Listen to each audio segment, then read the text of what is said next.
beboa amampuntu nyuma enso aba ne mansini no emu wei eye fi se mekwa amno ne nsemu a ye de ni be kire mo Canada man mu nyame ya adom adwade de anime ena Canada fo be kwa akoto aba e de yi manso for peni nenso omabie early post amanfo ahya ase to aye kasa nansa achi no enipa be so pepe enso ne akire ena wo mo akoto wonom so aba America mamus man peni Donald Trump ba VOA Voice of America aye nsantro dwuma ko ba akodren sabeto so ye o share se dwumafo nyina akotena fi court ba akwa atena ase ahye se man peni ni hu tumi no nto asa fresh obi amra na o me na dwuma emfa enso America man no India mamus abeto dwa so man temba ko amimfo bi akeka ho ama omakumuni pa ba ko aduonu nson ye afoforo apran so emu edin yi pa nsemwe ye afoforo kan no pe yatena se edi mu kiremo ebesom ye fa seda kese ema ni What Scientific Hospital Dr. Nimo the womb and penis repair no de ade bi abeba ama no atu ase ede ama wo Ajimabedu Enterprise that is sister spices aba ye je ede ya bomoni nkwan ama anunso nso aye de yi pa Kessben University College opesua papa ko ya bawie no na wachiri enyira eha ena mekan forma wo otwea heba pada no so abadwa so no manfo edi na funfa enso ewo ho Miss College 2025 nso adwumadi ekoso Kessben fie ha na abrepo mebehwe na yatom ho nsem enso edi akira no pe kenkan fo mo hwe me no matemenka mesumi din de ohene nana kwache ade FM da me ho aba na ma hye nsem no ase edi amamon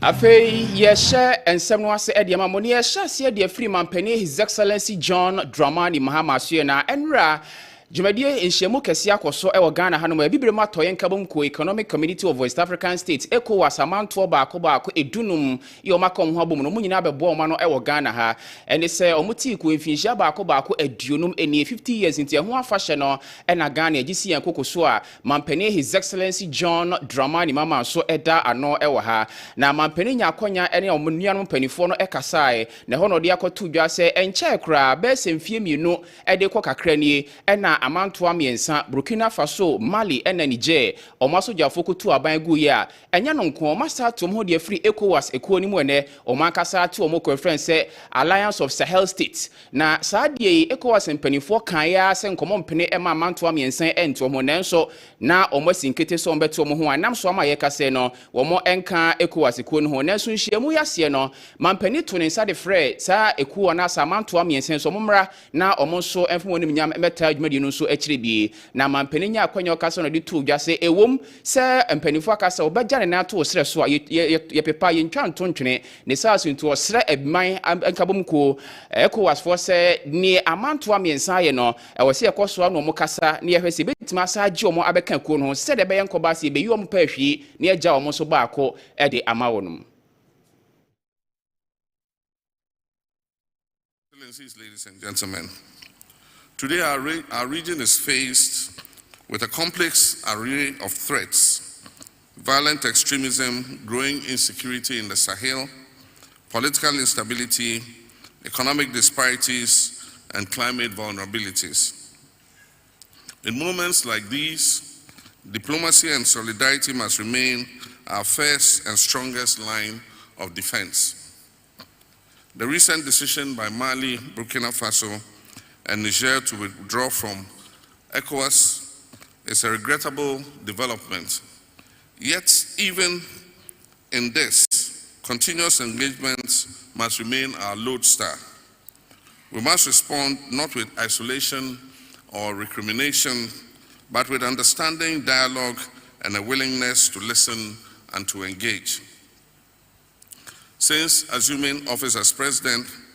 I've prioritized diplomatic re-engagement with our Sahelian neighbors. Ghana has appointed a special envoy to initiate high-level conversations with the Alliance of Sahel States.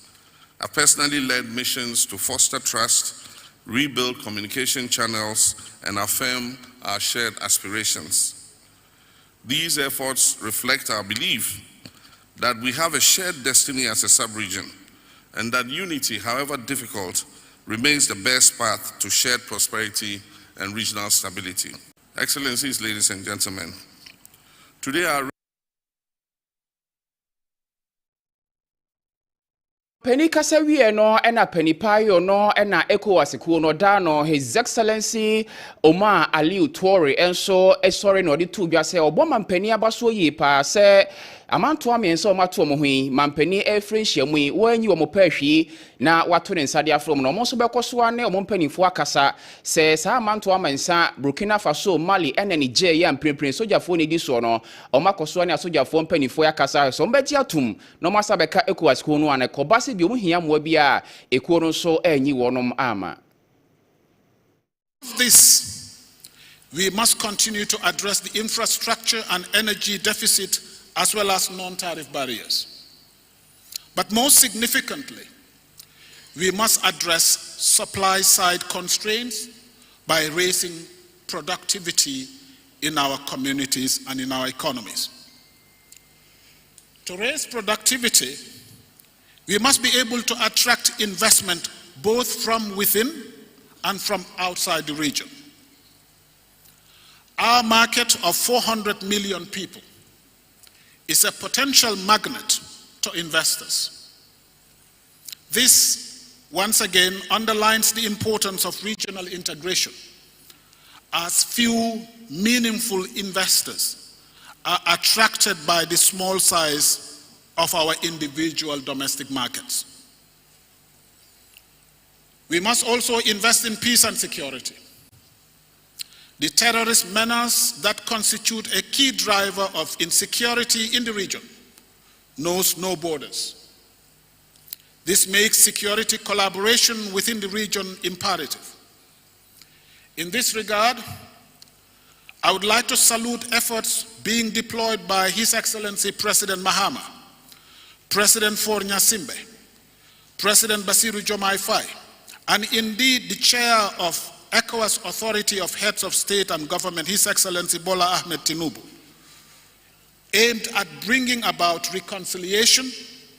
and fostering collaboration between ECOWAS and the countries that belong to the Alliance for Sahelian State.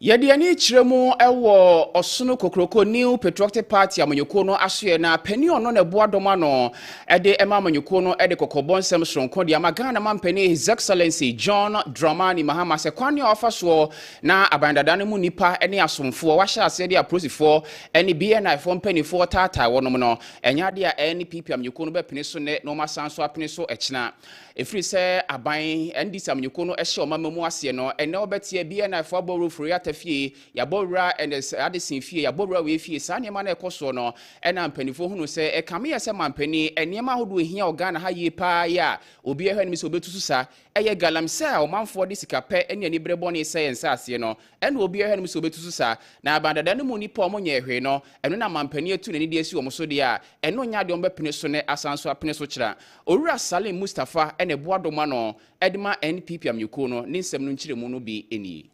All we are asking, that is why we went our way for any unlawful, wrongful arrest, detention, we will come out in our numbers. Without fear. They can wield all their AK-47s,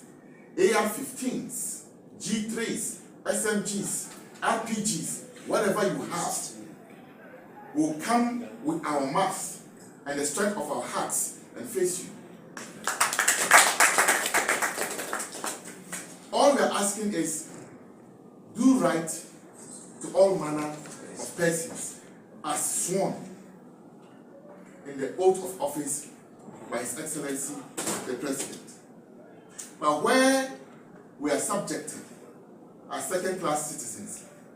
that we will not take. Our forebears fought against tyranny and have passed that on to us. And we, so, shall fight tyranny any single day we see it. My friends in the media, colleagues, as a young person, I'm always on the streets. I'm always talking to young Enu achi no na osan so editu dwa se sene waka no galamse ni hia Ghana fo yi pa fe boko ntokwa na ekoso no eye mampani asade se opre epe ema asomdwe ba ho na wose mampani di nani hwe na se obetata NPP amyuko no mu abandada de ombe sori agina ye ompene so ne na omapene so akina so aka ho. That we lost in mining areas because of the dedicated fight against illegal mining. Today, the very people who were shouting on rooftops, who were veneers of propaganda, accused Nana Dankwa Akufo-Addo, hanged it on him, called him names, who knew all the solutions, today are found wanting. Sadly, you can see NDC operatives heckling state security apparatus in full display of the public, and these people are not picked up. They are allowed to go and continue their mining because they are members of the NDC. But the same security apparatus can quickly go and arrest an innocent and armed young man because he made a post that says, "Rest well, Your Excellency." The state machinery in Gestapo style went after him, picked him up and kept him for 2 nights and took him to court and charged him just because of a Facebook post. But those who were able, mustered courage to stop the military convoy. Yamfia ni chiremo ewo bosontwe abato mpesua so na jaache na ye kro jaache hene e de atu dwa se Ghana mabunu hwani nkeka ye hu yie esanse enche na mpanifo da ne oman no de amaye ne koba se da ne oman de amao na wanu no bone ase wawiwe se mo akuni edu abasa no a da bia di bre no ebe pare wo so ene wabusua enso etiri so jaache hene otumfo chia mepani baafo kwaku amachoto so enan edi nsemi tu dwa bra Easter ya breso no mo data na mo dwa efro manfo mo chichini pinche ye kroma de hye so momra na jaache college of education simpanifo ni so hwe no wasi bia betete akyerkyerefo na abo amangomesua osmetimi atumpon no wono ebo dwa na omoje ntobo akakra na enumo no moto mo sade frɛ jaache ade hye chama wontumi afe yewra soafo hwe kane no hwe ngomesua osem so wura dutune ne mpanifo na adwumadie no wase no ena jaache hene de tu dwa se ne mabunu ho hia ne yie pa ne saso ntobehwe se sa no bone no ne mabunu atie siso no ne mpatam ne na saso so de sa ne ma no so enyentre ha ewo ho be wiase a ayen bwane a ya nom ade asai ya nkrofo ya besra bo mo tonton sa no mani nyira no munyai sa no ma no amma jan ma ba war mani ya da ache enti abesra mo ade bia bo be ya ade wo haw amane bi be ka ja ache mai na ga santeman na ebi afiri ho no ya samo muntwa so eba ye ewura otumfo asantehene abebi ne foundation ye nyina ya hunu mo a omda baboa ye sa na mabra 100 million scam de bra ye amrantel maba wa muntio na se bob akase na da achwa be hwa ye duwa ba be hwa ma ye na se mo de red wi anen sanom ade no mabasa na be ya dia na gase ya da ache ne awaye ne enti abasra mo muntwa sa no mani nyina so na me papa no sofo ane me maame no sofo a ensiamu mogiti mu na so a maya mena ya kra behwe ya me nsiamu pa me mpanyimfo ane committee members ya mo amu ya ya chimai why na minya no na why na me moditini ya me nsiamu nyina minimisa de obeda ase ya me da ase ade ya obeda ase obeda mu nyina mase enu achi no na kane asantimantem so afro yewura Simon Osemensa ono so free jaache oba adwumade no ase bi no de to jase na ni age ho yie pa sa ni so de hunu kese si ohene ni so na omo so mo abi omo hia chitai bia ya defo be hia no ono so be pre apeno ne mpanifo di nkomo no mo ahwe abeboa ama jaache college of education no etimi aba abaye eni so de hunu college of education afibia ye hye mo ayeba kakra e bitimi de ya de ba na ya de abeboa na ehu hia efise emre bi atwam saa na ohina na oto ho wone ne committee members o mo bete Jachi Pramso. Ya benefit. So we Dr. Usua one could Jachi Pramso. Any table Ubia could Jachi Pramso. To the extent say Yabenya Education Minister. I'm a wafi Jachi Kumba. I'm a Yabenya Regional Minister. I will fit Nana Rekwan Oche no TVET Council or board chairman. I am Penifo Bibri, Mr. Kakari, no deputy registrar here in UST. They say one registrar or Garden City University. Penifo Penwom Jomakina, Kroma, when Yakra, when you graduates about 500 or more, I will be Jachi Pramso. Then this Penifo be the Campo, we am my phone for Swa. Adentina said so na ya yanso yamwa na yempejanso na dachi enchirimanso emenyaso emfaso entina emrebia na me hu fa me mara me ba nyina me sweti for the past 1 week no me hu fa enye emfaso a menya fi ya chepra Ye free asantima temane de ani kiremo ewa atoye mantam na enzima east mansini mo na ye kro pani amampani boni din ede saa mansini ne shede nsa so ma ya banka chepani urumyamfo Dixon Quia ya wono na amampani boni din na abato akona wieye ama assembly members agina tum na omugini tum wie no onya akonya no kasa no de tu dwa se oda amampani asese onya ni mugidie na ode sa de bre no ede ahye ne nsa fe National Democratic Congress ndc amekonoma yo mo enzima ne atoye mantam afe na assembly members omugini tu mo wada wonum nyina ase na oka ayebo hye kwan so beboa ama obanzima Easter watimi abo sika dodo ano na omatimi de abo ama mpuntu mo ahye ase aye ne nkoba se da bia da omodomani ebeto aban so aban na emra no meye mpuntu emfa ema wonum almost all the buildings are in a week painting that will a problem. As a matter of fact, it was Reverend I did be a baby agency Casamso. Baby a baby agency Casamso. Assembly Reverend were from Papa. That is one of the things that made my attention air person. Namely, Kishio say, area be your market. So, your market will Kutukrum. From Kutukrum, Eba. Obetra about 3 constituencies. And then would you headquarters. A bed then will be at me free her. Apple. Kutukrum market and a pack. Reverend, any possible.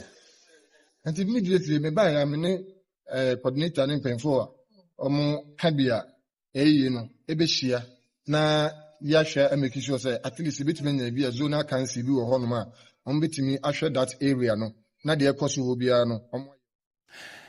Kaseɛ ya oda emphasize la Kessben ema ni what scientific hospital Dr. Nimo the womb and penis repairer no ode yade bia beba ode mfide nwanso abegu na so ye yare pamwache ode akine na nya no puma sibra eye ni what scientific hospital na ye kan forma wo sikire yare diabetes ene ha wo ama so tia na etia na pressure ode obi wa stroke na kana to formo ana so prostate na ekese ama oda odwon so bebransa na ade achia eye ni what scientific hospital wakote na mu nsan yare ama be ma akọ private na nsufita bi Bema no ba ana wa yemre won pamu a Dr. Nimo Esebra awarefo motena che awo ho nseme hadwen ana so kasa na pampan boni de ekire halitosis hepatitis A B C ana o kidney no yare abamu a eye ni what scientific hospital na obeba doctor ye adwuma ewo Kumase Atonsu Monaco Junction ni Adansu Rural Bank de nimhwe enkran so all mile 7 achimota mile 7 oben Janet Konadan o ye adwuma free Juada edikusi edamemenda friend wo 0244 0876 87024408787 Ajima Badu Enterprise that is sister spices aba yede ya bomo ene nkwan yo mahodo miensa chicken flavor goat flavor and a beef flavor uko dwaso ade opebia no wage ni nyina aboa ema waduane no eye deyie pa Kumasia bra edum pampa so PZ Bantima John Roman Hill Kaseɛ Dubai so amedwom nyina obenya bi wo ho enkran so CMB okan hima kola eho nyina akwa benya sister spices ni bi na watimi dia bayo nkwan yi pa open oduo mu dia fragment bi na dodo bi apebia no yemfa emesomo ewo 0243 53 5025 0243 535025 Kessben University College me kan fono de amount esanse suapon bebre ho no abekọ awie no bewie no abo asesa na enso ba Kessben University College Ghana Tertiary Education Commission GTF agia tumo mama etumi ede ye adwuma e na abodi nkrata wie de ma no so efri kwame nkroma suapon nto obi a okota ka wie no oni sani pakro nyina momuduro no eyepe program se no dɔɔso ode ana so beba na wawie wase na se SSC nso no wofo hwe oba ne daache ene ne ngomasua nsɛm si ne hia yi pa wase nso hwe no English Math Science wa pasia na odi leftis ni miensa aka ho na wanya mfinhia aduonu enum de kron so abetimi aba na obefa se matured applicant na so aba amesua de ede abomu o performance bi ato abra Kessben fi ha wadum ana enkran Kessben aseda twin tower ehon so nsabeka bi ho multi credit savings loans branch bi abehu bi ora ho na abodi nso pe Kessben forms ni bia ye be bi ede amawo enna oba Kessben University College and campus ahodo no so continents main branch na afi Kumasi Dum Sedler branch no so a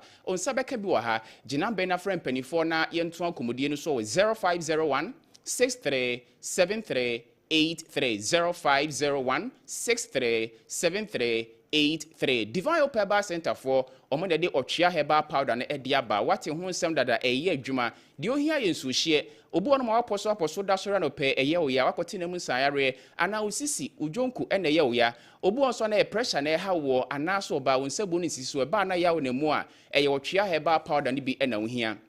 Odi anso be drugstore herbal shop bia na wabodi nse opo twia won sabe kan de dudu mu no Kumasi Afredimens ewo haka peba osunyane na nabo ache ba ewo nkran okanhyi mensa otakra de Pikan Gabila enso ewo Tamale Frempeni4 na yemfa dodo na mesumo 0591 565557 0591 565557 na yebeje so na ye de ani be kiremo enso Miss College 2025 Miss College 2025 so ekoso Kessben fie ha na ye manu omosuapon ahodo no na maka mo ho abo mosuapon bia nipa ba akodi aboma na musini ya ema so no bia chiri onim na modo mo ho ofen so ekire dwumadi ekoso Kessben fie ha no mo a enya asenkuma ese yasemo amama no abeka mako edunsia 16 entu dia na se de bia da obetena TV ho na wahwe ede ama nyame adwo me de bia ekoso fie ha enwumre no nkono Kessben TV so na de atoso no ahwe oba no so enna ade echi kwasi adan so a enwumre no num ni ye repeat na se ya to aso na ye siso ede amamo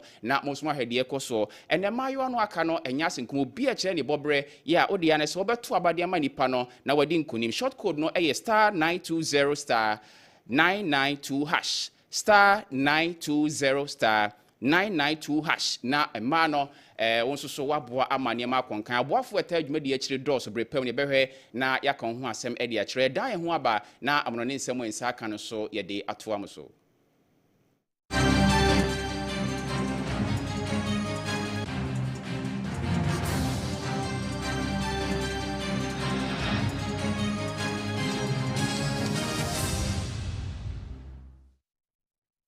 Yenshe amanone nsɛm ase emfan free Canada man no emo na nyame ya adomo a ejuada oforuso obisum de toso aduno enwotwe 28th April enada Canada man no kwa abato so akoto aba no mo de kwa akoyi manso afo pani na ono ene ba behwe oman no so eso na abrofo no mo ye niema konkan se ansa na ebeto aba create mi biem ema bia na wotwe ansa na ato aba wa obi abato da na kasa du onya kwan na nkonkoto no na onsusu anya akonya na onso akfaso akwakoto ntie biemu a na wotwe ansa na akwakoto aba no mo biem no nkra ba ne se frifia da mo biem no besi enura jo no anase enura bena no enipa akwakoto no nipa opepe enso ene akiripo empema hasa 7.3 million ena omakoto aba no a nipa omotimi to aba yeyi no nipa babro pepe bese aduasam yensa 33 million ena akọ Canada mamu a wono motimi to aba ntu chemu nan a emu baako ena enenan entemu no wono motimi akwakoto mo aba enso hwe ene ye wo abato etimi de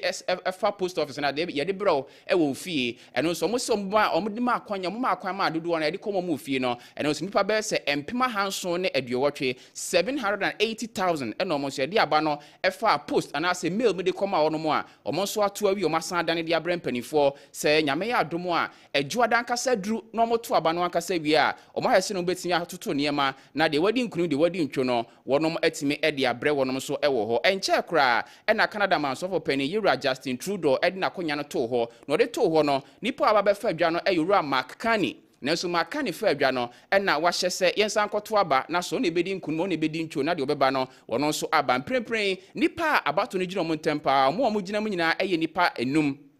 Pierre Polivet afie Makani François Blachet Jagmeet Sai ena Jonathan Pendut nanso nipa mi no gina mo ntempa no eye mansofo pani emprempren tia so ura Makani eni Pierre Polivet no na enkreba ne se abato no mo hya ase efiri da fiada beti kwasiada ede no mo de aba na omo boboye na so mo hwie mo no na omo a ye de post wo mo ene omo modika akoto early voting no na owura Pierre Polivet no wonya omani ohamo chichemu aduosia enson 67% ene owura Makani enya emanim ohamo chichemu aduasa 30% omo maka no omo age hwe ene kakrakra to aso we no enya nya bibia esanse enhyeda nya hu saa omo guso omo bo nto nyame ya adomo a Ifiada no mode nto aboni nyina beba na wie na nyame ya adomo adwo adan kasa no omakọ abato no so na omatimi akoto abano yi ankasa ye free Canada ne de ani kiremo enso ewo Denmark na afi Germany man no emu na wo wiase abakose mu no we ene bra edikan kura no a abrofo anasa man mi no kabo mu na omo aye kwan a ebefa poase kwan na efa poase no car any train efa so brekro na at the same time car namfa na train namfa efri Denmark memu na eba Germany memu na mpanifo kirem se nyame adomo a enche na ekwan omode kofa poase na omawie kro beboa pa maka akobade ni akwanto hu sematimi akoyie ewo Denmark na afi Germany man so entemo mpanifo no dwumade esi omo na so de atodwa se bibia agu na kwan so ye omo hwe ni mu senhye betimi atoyie na omotimi ahwe na contractor fo de ahye omonsa no omotimi abo kire enso ede ama asemi nam so mako Europe ma hodo so a omani Jipa se epokesi friends Baltic Sea no emu na Denmark aban ne Germany aban akabo mu a wonom sa kwan de afa epoase na akwakopie mu so ewo Germany man no so emu Germany man so afọ pani de atodwa se we eka ebo kire no enya senkuma na eyebrofo kwansin edunwotwe 18 kilometers ya chese free Denmark memo na ekwa ko rapo na se na mo hwedo mu TV ni so no pono de de kire bibre na se blue no ene de kire honom saa no na omoaye train nam ni onsani fa so saa hono train ko na befa na ko rap no ase na car so so de nie we ko we ba ya ye obi akwan de ama na obi na obi ankopem na akofa akwanhia bi ade aba we omukire mu a we ene train na se kwan ye de afa poase a ewayi pa ewo wi asa ma hodo so nyina ya amanya hodo ahya ase na omobo German ene Denmark aman no abaso se enye se efe keke ni moboa ama to hu se mai hare na ayefo se obokwa kwatwa kwantintintin ansa na ofri Germany ko Denmark memo atimi akodu no omaboa ama eno so ayetie yi pa ye ko India mani mu na enra na abetodwa so do ni kiremo India mani mu o mantem ba ko amimfo bi atwetuo ama bia nipa ko akwansra wonom akakoto etuo ene niema de egu omanfo so nipa baako aduno enson na wonom ahwere wonom kwa enso ewo ho na India mamu mantemandin ede Kashmir mantamu no eho na sara ho temwe asia ahoho moye manfrafo mienu ene ka ho a omo nipa besa aduno no mu omaka no wonom enyina eye India man no so adehye na India man so for pani Yerua Narendra Modi na owo ntoabomu anaso ko Saudi Arabia mamu a oni Saudi Arabia man pani kwa kodi nkomo afa amanu we ho sa asumje betimi aba oman no emu ene wo ho a na ebo na mane se omra mehwe ni nchi na ni nchi na aseye no ye nipa baako aduno ensia ena mimfo bi atutu a wonom ato ede aba no ma ama wonom so akra ede ko ensie do ne sa asuntintempa no ano ena India mansofo pani owura Narendra Modi atwa ne nto abono so no de ni akire mu ofie se de asie no ano oden ne sa atunso ahye oman no sojafo se omon hwe so mbetusu sa na omon hwe sa nipa bonfo na wonom edi sa nyambra no na abetodwa se ekuo bi a omo free Pakistan memu ya wono mate omo ho ya da bi omo sori ewo India man so from the Resistance Front TRF womo ene bedi se wo no a baby ase no sie baby a India ene Pakistan man no ebo hye ene omo twa asuo na omo ba ho omo bedi se we India man so for penny dia todwa so ohwe se na sojafo betimi atu san krofie so sa na wodi womo so aba emran ni mafe wa hye se enipa omo ahro omo ade hye nyina no omo abusua ya akọ obehwe na afo mo yi ase ene ho tutue nyina no aban no so atumi afa abusia nyina so na no peye mamuni amado sensema nsakae no yemfa ni nyina enso emfa ensi asedan koma semufo pani wofa kofia pia na bedi echire na afia boafo moboa nyina nso no anopeye da mu nyina sabre ye sorry mejiemo ediama wofa kofi apia na watenemu ewo Kessben fia ha ode ma chichimedie no de brain ewo Kessben 93.3 so na Kessben TV Plus ana Sede TV so ubetime nya na Sede TV ana se Kessben TV Plus ni nyina no eya de kro na no hweye enso ewo hanope kinkanfo ameji adwa na mechire mu nsem ni mu no minsumi dinde ohene nana kwache adefia damo asema mo ani tie ne hwa adehye